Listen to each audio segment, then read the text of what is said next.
let's talk through some self-healing and discovery prompts that we can use after betrayal, infidelity, divorce, loss of a relationship. Hey boo things, Lavanya Tryon Scott here, author, trauma and relationship therapist, but most importantly, I am in and I have been in this journey with you.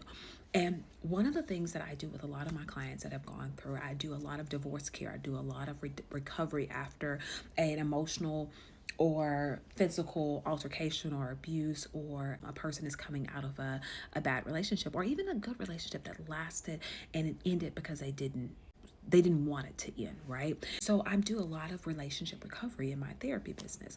And a lot of times I have clients that come in and they want to talk so much about the other partner. And I get it, because when I went through my divorce, I wanted to only talk about what my ex did, how wrong he was, how horrible he was. Yes, my ex was a bad man, but that did not mean that I still didn't make some bad decisions as well. In order to actually heal myself, I had to be willing to look at my part. I had to be willing to look at myself and learn how to love and accept myself, but also not make excuses for the things that I had allowed. Right? So, what are some of the questions that I use? Same questions that I give some of my therapy clients when they are coming out of a betrayal.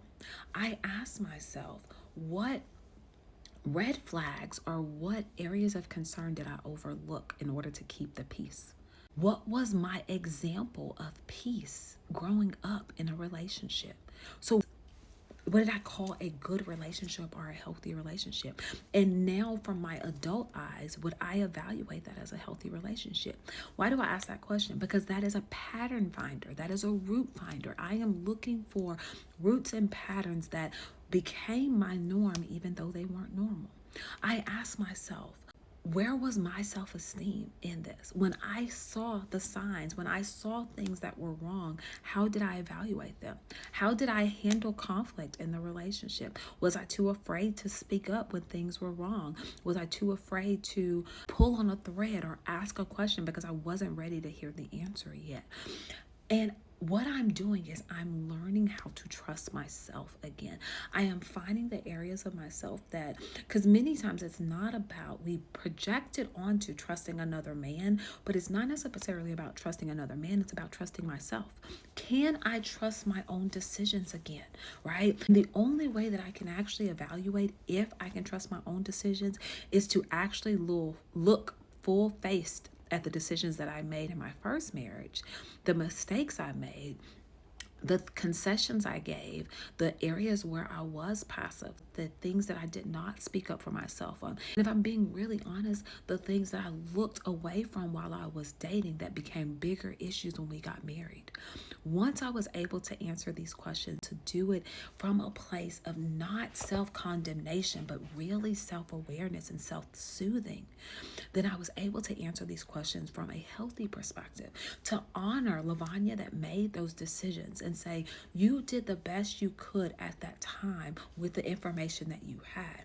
When you didn't do your best, I can use that as experience as to how I can do better in the future. Evaluating that, having these hard conversations with myself, but in a loving and safe way, allowed me to be ready to accept the love that I am in now. A love that is literally breathtaking, but I would not have been ready to accept it or receive it if I hadn't done the hard work of actually healing myself. If I had only still focused on how bad of a man I married as opposed to how broken of a woman he married, then I was able to heal that part and really become whole, and then offer to my current forever husband the healthiest, most whole version of myself. When I tell you, nothing beats it. I love you. Follow for more. Meet me in the comments.